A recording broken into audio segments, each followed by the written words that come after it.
Hi, I'm Roger Gabriel. I think a lot of you probably know me from the Chopra Center. I teach at the Chopra Center fairly regularly, and then I do things around the world, so maybe some of you have seen me in other parts of the world also. I'm here this morning because I've been asked to talk a little bit about Seduction of Spirit. Seduction of Spirit is the advanced meditation program that's offered by the Chopra Center. We offer it 3 times a year, and the next one is coming up in April. And this is really a very special program for all of us. At the Chopra Center, we really love offering it, and the people who come to take it really enjoy it as well. And as I said, it's an advanced meditation program. So for those of you who are not meditating then you can learn as part of the program.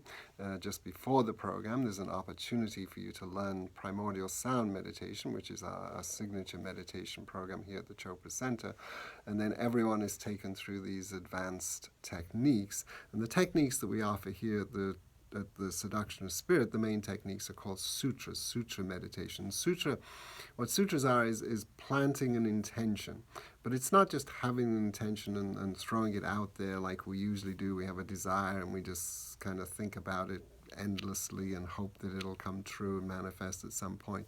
These are specific techniques for having an intention or a desire and then planting the seed of that intention at that very subtle level of our awareness. So it slips into that field of silence, that field of infinite possibilities, or that field of infinite organizing power where we allow the universe to organize things for us. And I just like to share a story. This ring that I have, this is my non-local ring, if you like. And it's an interesting story. I was at a festival in India. I go to India regularly, as some of you know. And I was at a big festival called the Kumbh Mela 4 years ago in India. And this is where millions and millions of people gather together. For this festival. It lasted for 2 months, and during the 2 months, I think there were 80 million people who attended at some point or other. So huge, and it's just everyone camps. They have these camps, and each ashram, each group has its own camp, its own enclosure. But there are thousands of these. As far as the eye can see, there are this huge tent city.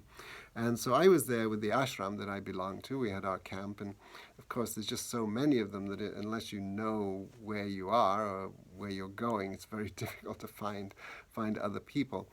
Anyway, one day I was out walking, and I was about maybe 2 miles from my camp, just out walking and enjoying myself, and I saw a Swami coming towards me, an Indian holy man, if you like.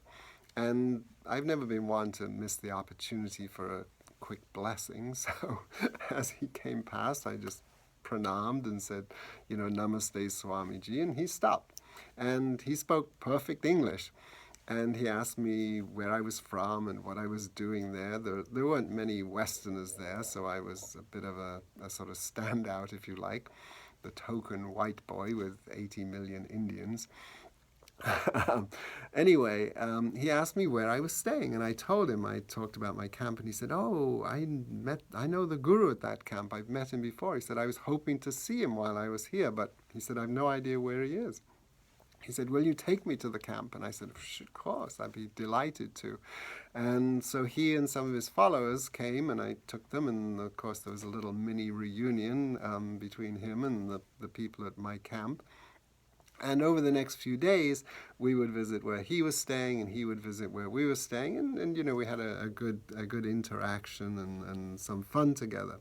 And so he felt very grateful to me for doing this. I didn't really do anything, but it was definitely one of those synchronistic moments that we have in our lives. It was destined to be, if you like. But when we were leaving, he called me over to him, and he kind of took his hand and he went, swished it round, and then popped out this ring apparently out of nowhere. That's why I call it the non-local ring, if you like. And he gave it to me, put it on my middle finger on my right hand. And so I said to him, how does this work? What's the mechanics behind that, if you like? And he said something very interesting. He said, it's a thought within no thought. Think about it. It's a thought within no thought. it's a thought, the intention. So his thought or intention was to manifest the ring, but then he released that into the field of no thought, into the silence, into this field of infinite possibilities, where the universe organizes everything, and out came the ring. And this is what we do at Seduction of Spirit. Now I should, say that we don't manifest rings at Seduction of Spirit. It's not something that I've managed to do, and as far as I know, Deepak Chopra doesn't do it either. But what we do is we drop the seeds of intentions for manifesting a happier, healthier, more spiritually orientated life, if you like. So things to make us friendlier, things to make us, more peaceful in our lives, to enhance our sensory experiences, so that we can live a happier, healthier life. But what's so important, and what we learn in this Seduction of Spirit technique, is that we can't just send an intention out into the chaos and confusion of the world. That would be like, imagine you're sitting by a pond, and the surface of the pond is very chaotic and turbulent, and you throw a big stone into it. You don't really notice anything. You hardly notice the splash because of all the turbulence. This is what it's like when we're trying to manifest our desires or our intentions by putting them out into the chaos and confusion of the world. But if the surface of the pond was very still, very calm, very silent, you could throw a small pebble into the middle of that pond, and you'd see the ripples go out to the edge of the pond. And this is what we're doing with our program at Seduction of Spirit. We're practicing meditation to take us to that very deep, quiet, settled level, like that still surface of the pond. And then we're releasing this intention. So it goes into that silence, and the effects of that intention then just float out throughout our whole life, but also out into the world. So we influence not only ourselves, but we influence the world. So these are these very special techniques that we learn, these sutra meditation, if you like. And we plant these seeds and let the effects come. So this is a very thing, so we shouldn't be attached to our desires. We have to have a desire, let it go. And if we can let it go into the silence, then so much the better. We also have, lots of other things to do. It's not all serious meditation at Seduction of Spirit. No, that's an important part of it, but we have fun. Deepak will be there. Marianne Williamson will be there. She's a wonderful teacher. Many of you are probably familiar with her work or read her books. So she'll be sharing her wisdom with us. I'll be there. We'll have other teachers from the Chopra Center. And, we have a fun time. We celebrate. We dance. We sing, it's a fun, uplifting time, because that's how life should be. There's so much chaos and confusion and nonsense, and people are frightened in the world today.